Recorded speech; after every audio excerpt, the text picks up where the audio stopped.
Bonjour tout le monde, c'est Maud, je vous retrouve pour une nouvelle vidéo et c'est un book haul et c'est le book haul de mon anniversaire. Oui, parce que en fait le 6 novembre, voilà, j'ai eu 31 ans, ça y est, c'est passé, je suis rentrée de plein pied dans la trentaine, mais bon, c'est pas grave.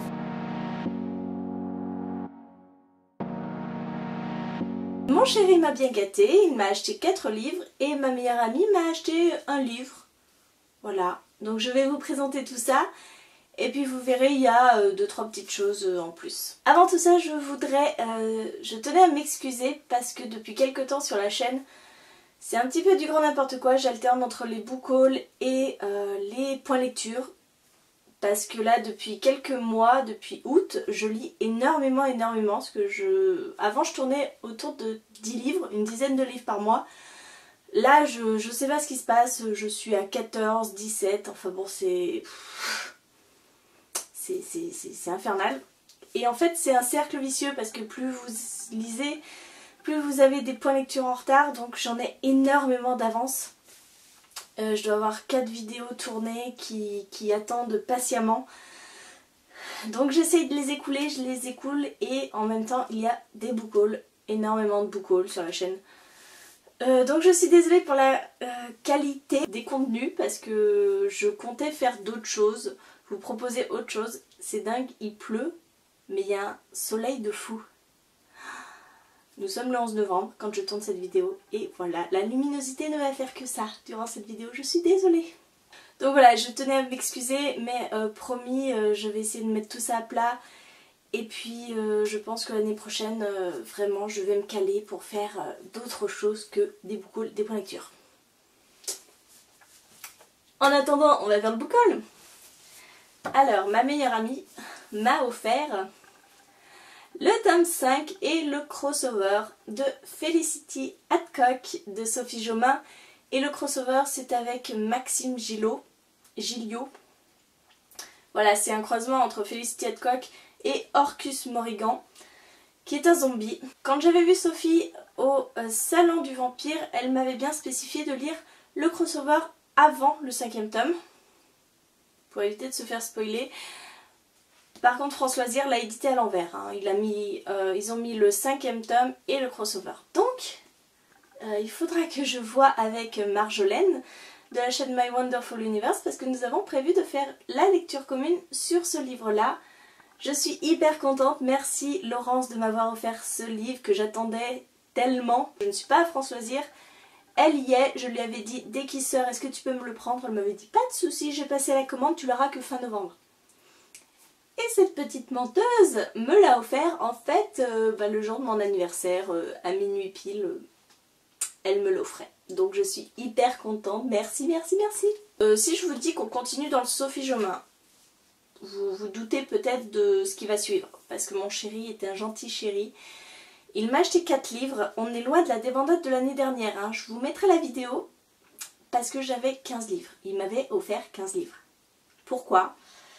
Parce que j'avais une liste, j'avais prévu un panier en fait, et je pensais qu'il allait m'en prendre quelques-uns par-ci par-là. Non, il m'a pris le panier entier. Donc là, cette fois, je vais bien spécifier, tu ne me prends pas tout, tu fais par priorité, tu vois, les premiers, etc. Et donc, j'ai eu le plaisir de recevoir le tome 1 des Étoiles de Noces Aide de Sophie Jomain, illustré par Marie-Laure Barbet-Granvaux aux éditions Pygmalion. Ce livre est juste magnifique. Franchement, au-delà du fait que c'est un hardback, voilà, hein. Vous l'avez vu de partout je pense, donc je ne suis pas la première à vous présenter qu'il y a ce petit marque-page qui est très sympa, voilà, ça n'enlève rien, et que dedans, mais c'est illustré à toutes les pages. Quand je vous dis à toutes les pages, vous prenez n'importe laquelle, il y a un dessin, c'est un truc de fou, un dessin en couleur, voilà, on n'est pas dans une petite illustration simplement. Voilà, un dessin par-ci par-là. Non, tout le livre est illustré et c'est un magnifique objet. Et il ne coûte que 18,90 €. Je tiens à le préciser parce que ce genre de livre, d'habitude, ça vaut une fortune. Donc je suis très contente de l'avoir. J'ai lu cette saga déjà il y a longtemps. Avant que j'ai ma fille, donc il y a très longtemps. Hein. Voilà, je crois que j'ai juste attendu le 5e tome quand il est sorti. Mais sinon, j'avais beaucoup aimé. Donc je suis trop contente de pouvoir me replonger dedans avec un magnifique livre. Superbe. Ensuite, j'en ai profité pour lui demander des livres qui venaient juste de sortir. Parce que il me faisait très envie. Et puis les autres, c'est plus facile de les trouver d'occasion. Donc, il m'a offert, je sais pas si on voit avec la lumière, il m'a offert Zalim de Karina Rosenfeld aux éditions Scrinéo. Et ce livre me fait énormément envie. De Karina Rosenfeld, j'ai déjà lu La Symphonie des Abysses et son livre de Le Feu Secret avec C.J. Doherty. Et La Symphonie des Abysses, figurez-vous que le premier tome m'avait pas du tout emballé et le deuxième tome a été une superbe claque. C'est très étonnant parce que voilà, le premier tome je lui ai mis un 13 ou quelque chose comme ça et le deuxième tome je lui ai mis 18 ou 19. Donc elle sait m'étonner, elle sait créer un univers que j'ai aimé. Donc je me dis que ici ça va être génial puisque je ne sais pas si nous allons suivre vraiment un monstre, si nous allons suivre vraiment Zalim, mais la 4e de couverture nous laisse présager quelque chose d'extrêmement étrange. La 4e de couverture nous parle de Zalim, d'une sorte d'entité qui vit dans les terres, qui est endormie, et en fait qui se réveille simplement quand on l'appelle. Quand on l'invoque, il vient, il prend possession d'un corps humain, et je ne sais pas ce qu'il fait.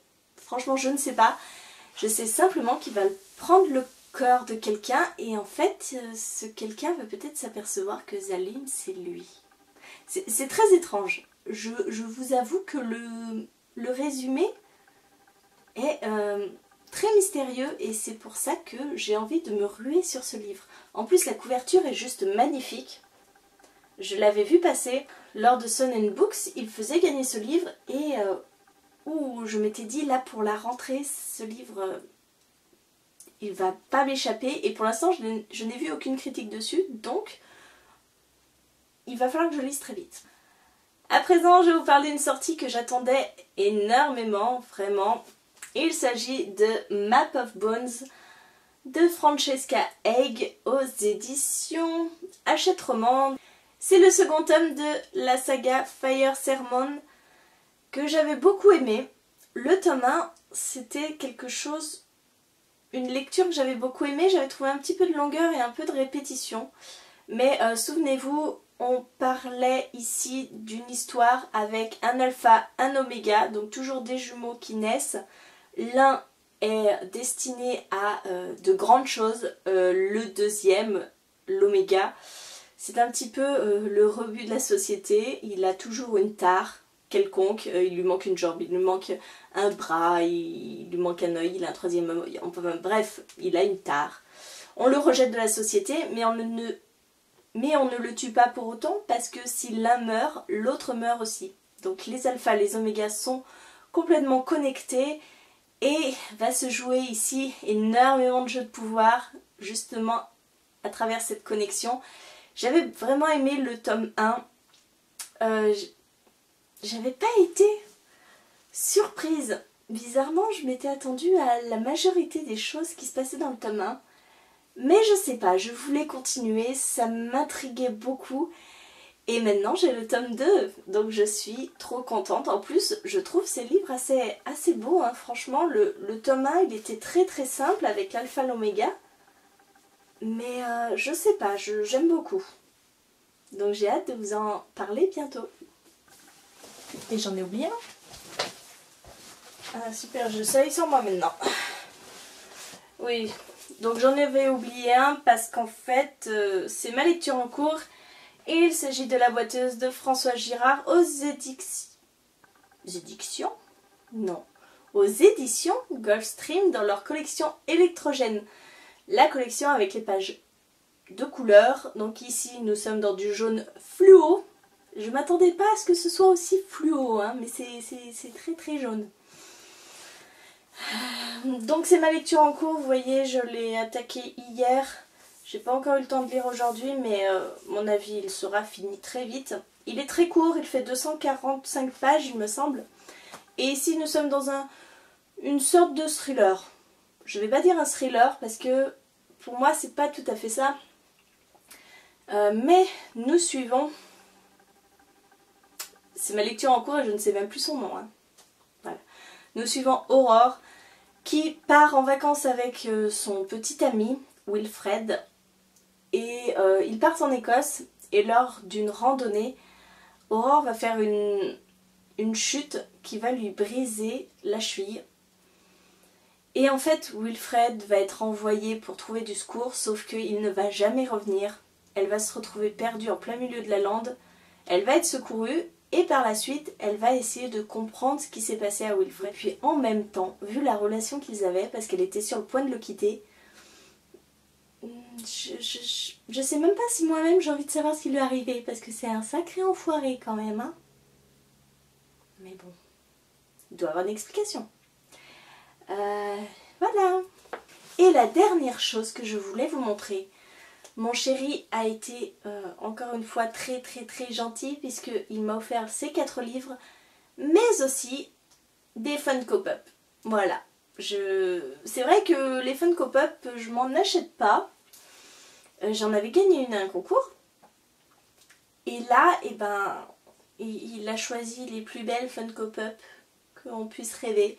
Et puis dans un thème, c'est étrange. Je sais pas pourquoi il a choisi ce thème-là, mais je vais vous les montrer. J'ai maintenant la petite Funko Pop de Harry Potter. Dans sa tenue de Quidditch. Oui, dans sa tenue de Quidditch. Hop, je vais me rapprocher un petit peu pour que vous le voyez mieux. Est-ce que si je fais comme ça fait le... Je sais pas, je n'ai aucun retour. Donc voilà, regardez comme il est trop mignon avec sa petite baguette. Il est pas trop chou? Donc vous le verrez bientôt dans ma bibliothèque. Enfin bientôt, hein. Tout est relatif. Hein. Quand j'aurai fini d'écumer toutes mes vidéos pour lecture. Et puis la deuxième Funko Pop. Il s'agit de Dumbledore. Regardez ça. Mais et en plus j'adore parce qu'il y a énormément de détails. Vous voyez là sur sa robe, il y a des petites arabesques et tout. Elle est trop belle. J'adore. Je trouve ces petites figurines mais terribles. Alors je les ai vite cachées parce que je me suis dit que Julia allait me les piquer. Hein. Et donc elles ont rejoint ma bibliothèque tout de suite. Elle les a même pas vues. Je pense qu'elle les verrait. Elle penserait que c'est des jouets pour elle. Donc non, c'est pour maman. C'est les jouets de maman. Donc voilà, pour une fois, c'est un book haul qui n'aura pas duré des plombes. Sauf que j'ai été hyper bavarde, donc en fait si. Mais au final, je vous ai présenté 5 livres de Funko Pop. Pour un anniversaire, je trouve que c'est pas mal. Je pense que vous aurez forcément une vidéo pour le book haul de fin du mois parce que j'ai déjà reçu 3 livres, j'en attends encore 5 ou 6.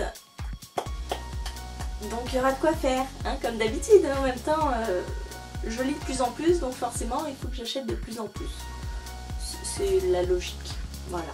Et bien écoutez, cette vidéo est maintenant terminée. N'hésitez pas en commentaire à me dire si vous connaissez un de ces livres, si un de ces livres vous fait envie.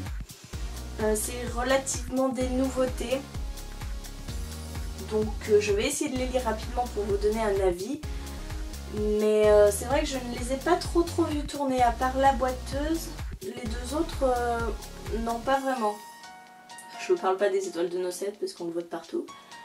Mais voilà, n'hésitez pas en commentaire à me dire ce que vous en avez pensé, si vous les avez lus. Et sinon, je vous fais de gros bisous, vous souhaite de très bonnes lectures et je vous dis à très bientôt dans une nouvelle vidéo.